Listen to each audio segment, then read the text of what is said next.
Hello everyone, welcome to EduSambhav. Myself Ashish Tewatia, and today we are going to discuss about Paytm IPO. So इसके हमारे जो regulators हैं उसके regarding करेंगे, जो कंडीशन एंड रिक्वायरमेंट्स हैं उसके रिगार्डिंग बात करेंगे, ठीक है। और जो लेटेस्ट IPOs हुए हैं या होने वाले हैं उसके रिगार्डिंग भी बात करेंगे। और बीइंग ए जनरल पब्लिक, एक जनरल जो लोगों के लिए एक कैसे आप इसमें पार्टिसिपेट कर सकते हैं, तो उसके रिगार्डिंग भी हम एक छोटा डिस्कशन करेंगे। ओके, सो स्टार्ट करते हैं फर्स्ट ऑफ ऑल कि पेटीएम का IPO हो रहा है, ठीक है। अब सेबी इसकी रेगुलेटर है, उसी की गाइडलाइंस के अकॉर्डिंग कोई भी कंपनी अगर IPO करना चाहती है, इनिशियल पब्लिक ऑफरिंग करना चाहती है, तो सेबी के ही गाइडलाइंस के को फॉलो करके कर सकती है। सेबी क्या है? Securities and exchange board of India है। जितने भी शेयर्स हैं, स्टॉक मार्केट हैं, उन सब का रेगुलेटर है ये, ठीक है।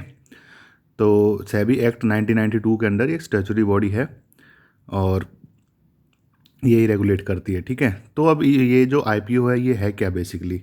IPO एक पब्लिक इशू है, ठीक है। फॉर एग्जांपल, एक कंपनी फॉर्म हुई, स्टार्टिंग में प्रमोटर्स थे उसके।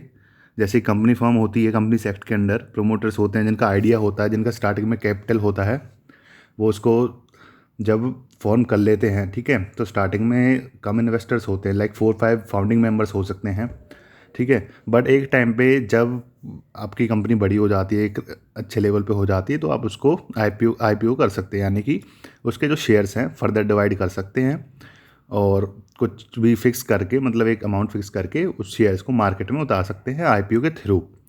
अभी होता कैसे है IPO के थ्रू? इसको एक तरह से पब्लिक करना होता है कि लोकल जो और पब्लिक लोग हैं उनके हाथ में आप अपने शेयर्स को दे देते हैं, मतलब परचेज वो कर लेते हैं आपसे, ठीक है। तो इसकी डेफिनेशन है, सेबी की जो वेबसाइट है उसकी गाइडलाइंस में इसकी डेफिनेशन दे रखी है। जैसे पब्लिक इशू बता रखा है, when an issue offer of shares और convertible securities is made to new investors for becoming part of share holders family of the issuer, ठीक है, it is called public issue. तो ऑब्वियसली जो share के issuer हैं, जैसे Paytm है इस केस में, उस कंपनी का शेयर होल्डर फैमिली का पार्ट बनाना, ठीक है, इशू करके अपने शेयर इशू कर दिए, किसी ने परचेज कर लिए, तो ऑब्वियसली अब वो भी उसके को ओनर हैं, काइंड ऑफ शेयर होल्डर हैं। तो उसी सेंस में बोल रहा है। अब IPO क्या है? IPO भी सेम यही है। When an unlisted company, company पहले लिस्टेड नहीं थी, ठीक है, it makes either a fresh issue of shares और कन्वर्टेबल सिक्योरिटीज और ऑफर इट्स एग्जिस्टिंग शेयर्स। तो मतलब फ्रेश भी कर सकती है या एग्जिस्टिंग। एग्जिस्टिंग कैसे होगा? सपोज करिए उस कंपनी के पहले ही कुछ जो शेयर्स हैं, अब हमने सपोज किया था कि 5 मेंबर्स कंपनी है, 5 लोग जो चला रहे हैं उसके फाउंडिंग मेंबर्स हैं, हो सकता है वो 15 हो गए हों एक टाइम पे। अब जो 15 लोगों के पास अलग अलग शेयर्स है, हो सकता है वो अपने शेयर्स को भी सेल करना चाहें, ठीक है।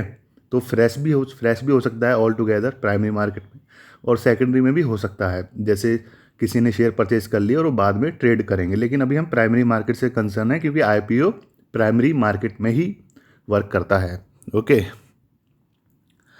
सो initial public offering is the process by which a private company can go public by sale of its stocks to the general public. General public का नाम आ गया है, यही बात हमने करी थी अभी तक।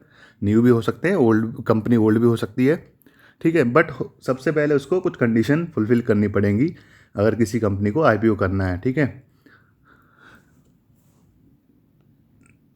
अब जो पेटीएम ने किया IPO आप कर सकते हो, सेबी का रेगुलेशन आप समझ चुके हैं, लेकिन पेटीएम डायरेक्ट नहीं कर सकती, किसी बैंक की हेल्प पे, मतलब बैंक की अंडर रिटर्न जो होगा ये सारा काम। तो इसमें क्या है कि जो कंपनी पेटीएम ने किया है वो कुछ इन्वेस्टमेंट बैंक्स के हेल्प से किया है, जैसे मॉर्गन स्टेनली है, गोल्डमैन है, axis capital, ICICI securities, JP Morgan city, HDFC bank.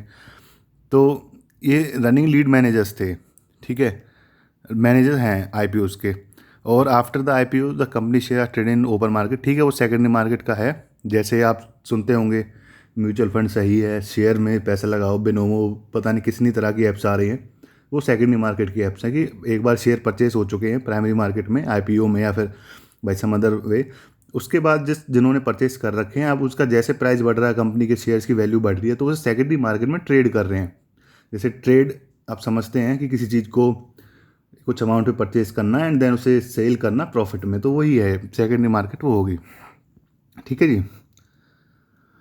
ये प्राइमरी मार्केट का एग्जांपल है, ये हम डिस्कस कर चुके हैं, ठीक है। एंड टॉप 10 अपकमिंग IPOs का ये एक देख पा रहे हैं आप, इसमें पेटीएम, ओला, बर्गर किंग, जोमेटो, बायजूस, फ्लिपकार्ट, इन सब के रिगार्डिंग लिखा हुआ है। रिक्वायरमेंट्स बता देता हूँ आपको, जो ये सेबी की ही वेबसाइट से लिया गया है कि अब एक कंपनी ने करना है जी।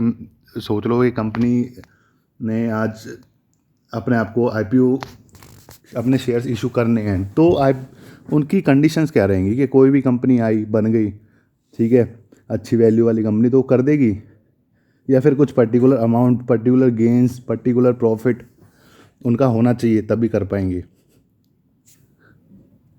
तो ये एकेडमिक पॉइंट ऑफ व्यू से किसी एग्ज़ाम के लिए ये क्वेश्चन बन सकता है। अब इसमें देख लेते हैं क्या है। एंटीनोम 1 में देखते हैं, जो नेट टेंजिबल एसेट्स हैं वो एटलीस्ट 3 करोड़ रुपीज़ होने चाहिए, ठीक है, in each of the preceding 3 full years.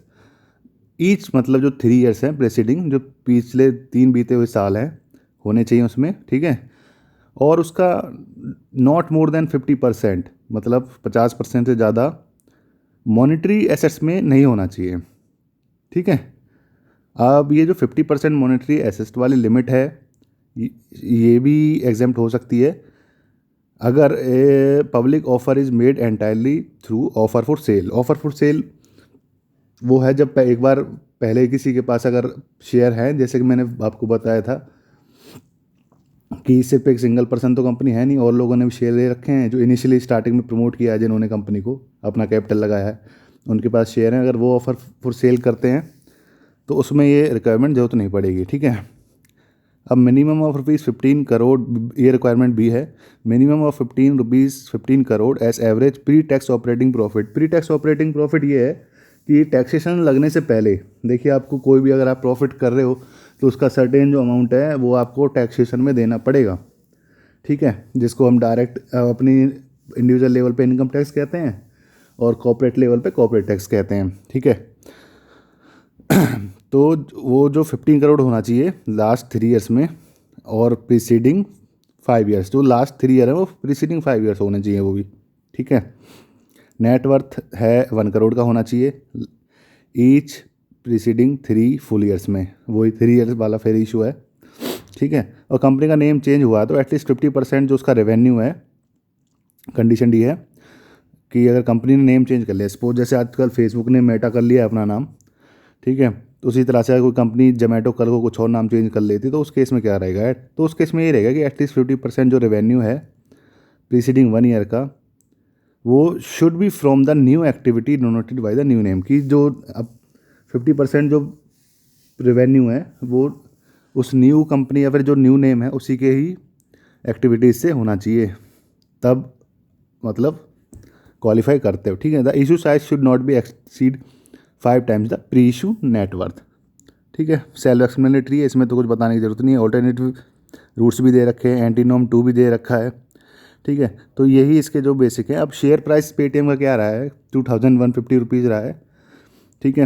And इनका जो ऑफ़र इनको मिले हैं शेयर परचेज करने के लिए 9 करोड़ 14 लाख 9,844 समथिंग, एंड जो इनके पास शेयर्स थे ऑफ़र करने के लिए वो थे 4 करोड़ 83 लाख 89,422, ऑलमोस्ट डबल गया यार, ठीक है।